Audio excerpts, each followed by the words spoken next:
so's, my name's Sarah. Thanks for joining me today. I hope you've had a good week. I am filming this on Thursday. I had plans to film this on Friday, but some things have happened which mean that I've had to push the filming forward. So basically, you may notice that my hair looks a little bit darker. Now on screen, it actually doesn't look too bad. But basically what happened was I went to a special curly hair salon that I go to regularly to have some treatments done and to have my roots covered. And they basically dyed my whole head black. So the hair is like black from root to tip. And it's all one shade of black. Previously, as you know, my hair's dark brown. Might not look that different on screen. But in person, it looks really harsh. And also because it's all one colour, whereas previously there were like natural highlights in it, it means that when you have like a part updo, which I'm having for the wedding, you can't see any of it, any of the detail, because everything's just black. Yeah, so that was really stressful yesterday. It's a salon that I travel quite far to go to, and I don't have time to go there again until like before we go up north. And this is how I know I'm marrying the right man, because Nate has dealt with it very well. I have been probably overreacted and been quite upset. Even though now, as I say, I'm looking at it in the screen and I'm thinking it's maybe not that bad. I don't know. Anyway, you don't need to know all the details of this. But long story short, I'm going to a different salon now tomorrow on Friday. And to correct it, they said it's going to take 4 hours. So Friday was supposed to be my sort of last sewing day. I've actually been a bit under the weather today. So I haven't been in work because I'm obviously trying to stop myself from getting more sick. Unfortunately, that's meant I could do a bit of sewing that I was hoping to do tomorrow, because now tomorrow I get up, go to the osteopath, go to the hairdresser, then go to work. I think they have to strip some of the colour out and then dye it brown and then put in some little highlighty things. And hopefully that will get it. They said it will still probably be darker than my normal colour, but yeah, it'll look a bit less blocky. Yeah, so that's what's been happening. It's been a bit stressful. And I know probably I've sent pictures to my friends and they've all said they're like, no, it looks nice, it looks nice. But I think people are just saying that in case I can't fix it. And as they've all said, it will photograph nicely, which I think it will. As I said, on screen, it doesn't look as bad, but it looks really harsh. My skin's quite pale. And yeah, it just looks really harsh. Anyway, you're not here for me to whine about my hair, but I just thought I would update you on why I'm filming this on Thursday. So yeah, so that's been the wedding thing this week. I won't be filming for a couple of weeks now because my wedding is next week and then we're in Scotland for a bit. So after this video, the next one will be like a post-wedding video. So yeah, I didn't want to miss it, but it's just slightly different structure to normal. So you might recognise there's a new dress by my side. I will put this out there like I have in the other videos. Anything that I've made for wedding or Minimoon, you're not going to get photos of me wearing them, so you can't fully see them until I'm wearing them for the occasions they're made for. But I'm just giving you a bit of an idea, and then I will have pictures after I come back from Minimoon. I'll have some proper full outfit pictures. So apologies that you can't see the full look, but this is like a taster. So this dress is the Kashmir Upton dress for the bodice. The skirt I drafted myself, which I've done a couple of times with the Upton dress. A lot of the versions of skirts on the Upton have use loads of fabric, so I tend to make up my own versions that use a bit less fabric. They have like a gourd skirt and I think a circle skirt and sort of like quite full skirts basically. So what have I done here? I've chosen the square neckline option, the sleeveless option, the darted bodice. So the Kashmir Upton is like, I can't remember what it's called, their New Jersey pattern. But it's like the woven version of that. So there are loads and loads of mix and match options for the bodice type and the sleeves and the neckline and the skirts and everything. And it's just a really good base pattern. Now, I ended up slightly changing my plans from the original. So you might remember that I originally said I wanted to make a pinafore dress. And I thought I could sort of make a pinafore dress with this fabric using the Upton bodice and then draft my own skirt.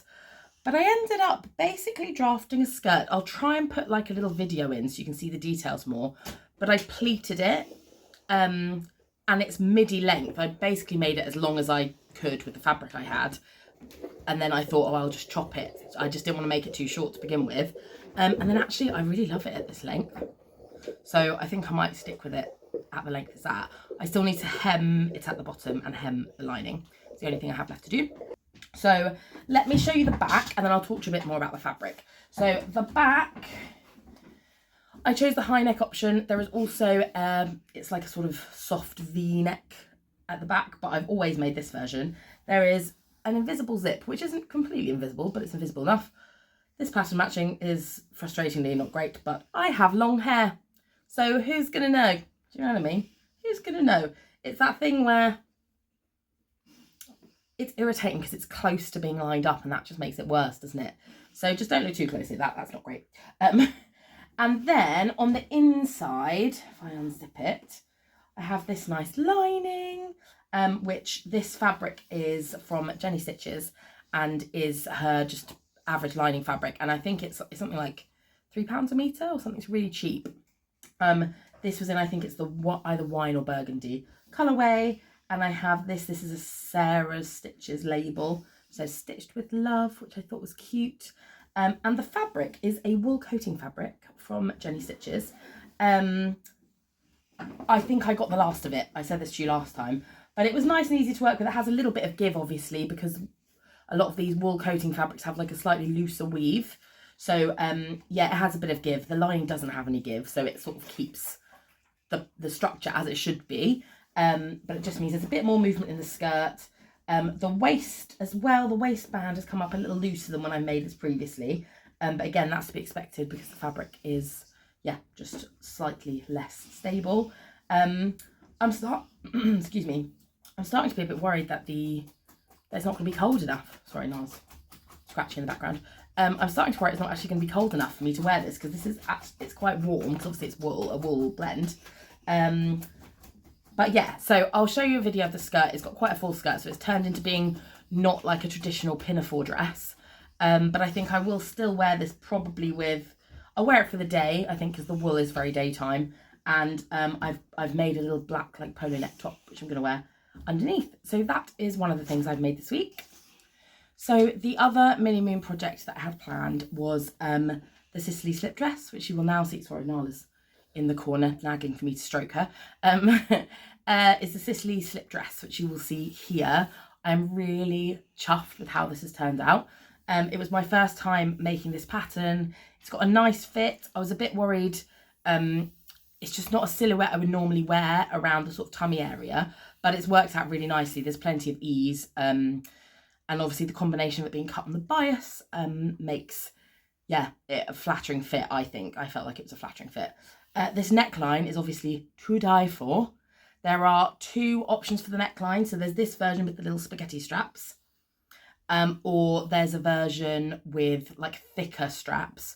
But I just thought this looks a bit more 90s. Yeah, I just think it looks gorgeous. The only issue I have is not having the right bra, because like my bras do not have straps this thin. So again, I think for Scotland, I'd probably wear it with the polo top underneath, just to dress it down a bit as well. But yeah, I think I might maybe have to go for a strapless bra or something in this. I have found some decent strapless bras. Now, generally, this is actually really easy to cut out as long as you have a nice big flat surface. I cut this out up north. It only has, so the whole front is in one pattern piece, the back is in one pattern piece. Then there's a facing for the front and back and the straps, and that's it. So it's really quick to cut out. The only thing I would change, I don't know if you can see, it's like, so I'm just like fondling my mannequin. The facing comes like about halfway down the boob. And what that means is there's sort of a seam that you can see through the fabric. Now, obviously, if you've got a patterned fabric, that's not a problem. But this is plain, so I think it's a bit obvious and it annoys me. So next time I make this, I'm going to extend the facing. Or you could use, no, I don't think you could use binding actually, because of the way you need it to fold over for this bit. So I'm going to extend the facing so that it's a bit longer, and then hopefully it falls under the bust, so you're not then seeing that sort of line across the middle of the bust. But yeah, I'm really happy with it. This fabric is a satin back crepe, again from Jenny Stitches fabric. It's in the colour Lipstick. The colour's not quite right on the screen as normal, but it's a beautiful red colour. It's just very romantic, I think. It's a really lovely Minimoon dress. I'm really chuffed with it. The fabric was pretty easy to work with. It's got a bit more structure, I think, because it's crepe backed. It's a little bit more structured than like some satins can be.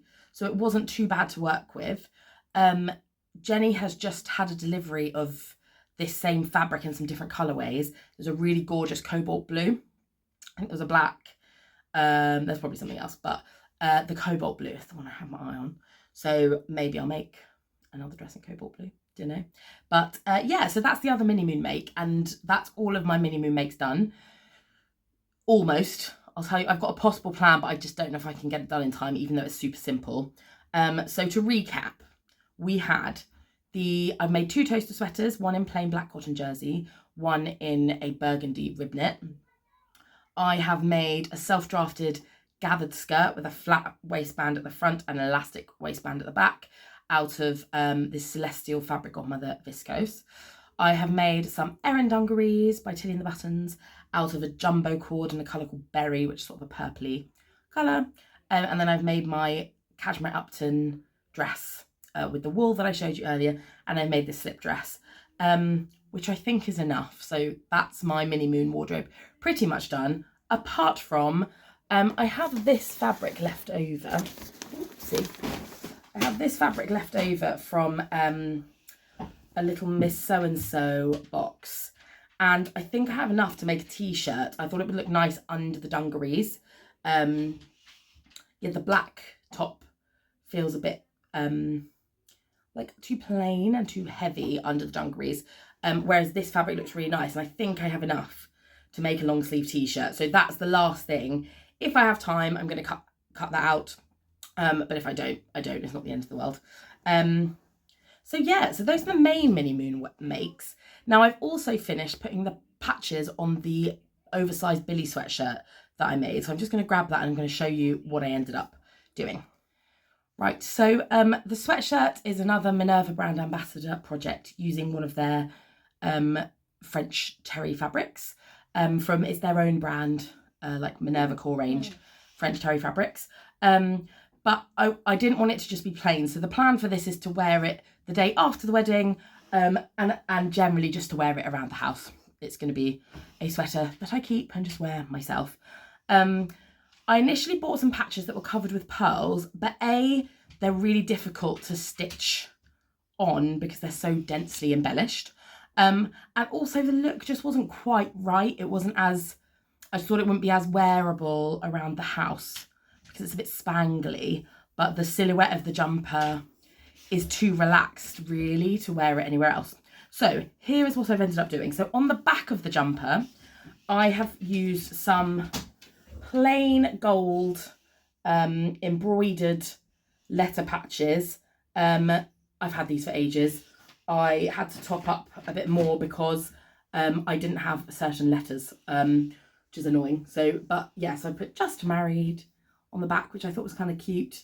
And then on the front, I have put my new initials, S and Q, and this cute little cat patch, which I just thought was so sweet. I've been trying to find patches that are sort of love related, but just not too like naff. So I didn't want things that were too like hearts or like wedding bells or like, do you know what I mean? I was trying to look for things that, I mean, obviously it says just married on the back. It's not going to be that timeless, but I just wanted something that was slightly less, slightly less expected maybe. And I'm really happy with that patch. I think it's really cute. Yeah, so the other things I wanted to chat about, I've had a fabric delivery. It's another Minerva one. I'm a bit backed up because I've gone for it every month for the last few months. But I actually, apart from the fabric that arrived today, I've got all of them sewn up now. So that's good.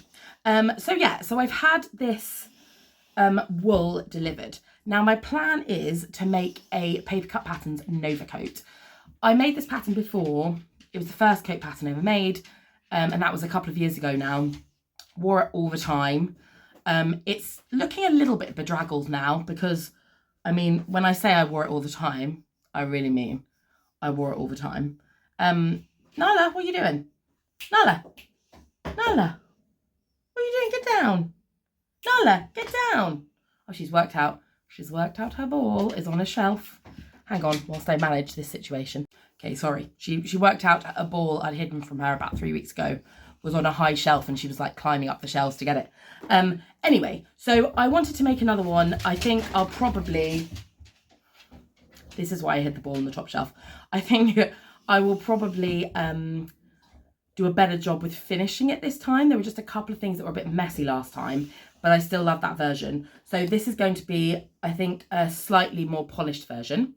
But the fabric is this boiled wool. Again, in a wine colour. It's weird, isn't it? It was like when everything was green or like everything was bright pink. I go through phases where it's like, these are my colours for the season. So anyway, it's a nice burgundy boiled wool. It feels really nice quality. Again, the colour's not quite the same. It's like deeper in real life. But yeah, it's just really, really nice quality boiled wool, as you would expect from a nice boiled wool from Minerva. And I'm planning on lining it, yeah, I think this will work, with this fabric that I showed you last time, the berries. So yeah, it's going to be quite festive actually, isn't it? But again, without being too on the nose. So this is a Winterberry fabric. I can't remember where I purchased this from now. Was it So Me Sunshine? Maybe? I think I bought it from So Me Sunshine.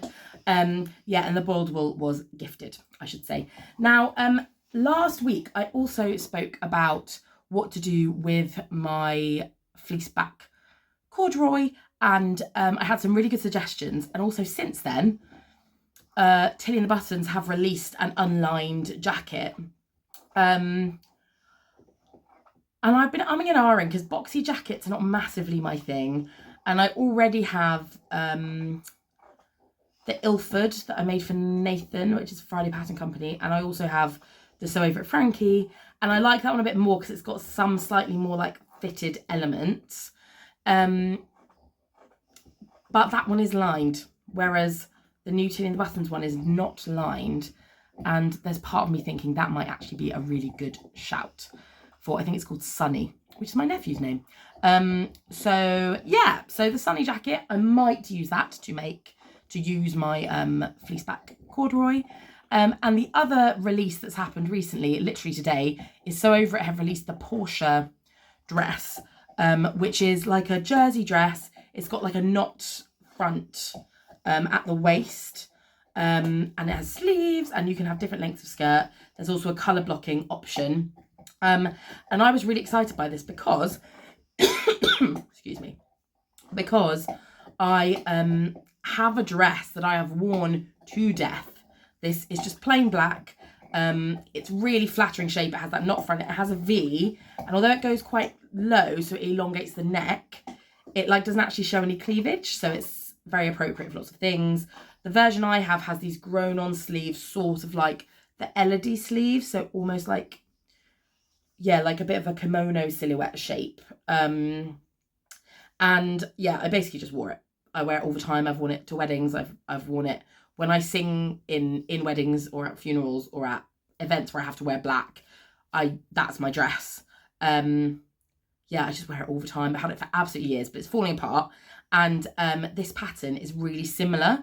So I'm thinking that they very kindly sent the pattern to me as well. Excuse me. They very kindly sent me the pattern, which after I just commented on the post being like, oh my gosh, I love this. I have a ready-to-wear dress just like this and I can't wait to make it. And then they were like, oh, we'll send it to you, which is really nice. So I don't think, because I was thinking that'd be a really good Minimoon dress, but I'm thinking, Sarah, you have 2 days. And one of those days you're spending 4 hours in the hairdressers. It's not going to happen. And you're working both days. Crazy. So I think I probably won't get it made before my Minimoon, but I have some really cute ideas to make like a Christmassy dress. Yeah, like a really cute idea that I think will be good. So that is a plan, a future plan, a plan for Sarah, the married wife. Yeah, so not for me. So yeah, that's it. So I've said a lot and I've chatted very randomly as I do normally. Nala's been making a noise in the background. I don't know if the camera even picks up all of that noise, but yeah, I did just want to check in because there's going to be a bit of a break now, at least 2 weeks. There'll be 2 Fridays where I'm not doing Friday sews, and I might do Friday sews the following week. I might get in before that when I get back from Scotland. It just depends what's going on. But I just want to say thank you so much for all of the lovely messages. Thank you for all of the support. I really appreciate it. My channel's been going just over a year now, and as I mentioned in the last video, and honestly the comments and the feedback and the interactions I've had, I've just really enjoyed it, and I can't wait to put more into the channel. You sort of stuck by me the past few months where I've just gone on and on about wedding things, and I've not been able to show you things properly and all of this other stuff. So I just really appreciate the support, and yeah, I'll see you on the other side when I'm married. Crazy. So anyway, take care of yourselves. Enjoy some of the remainder of October, and I will see you probably in November. All right, thanks guys. Bye.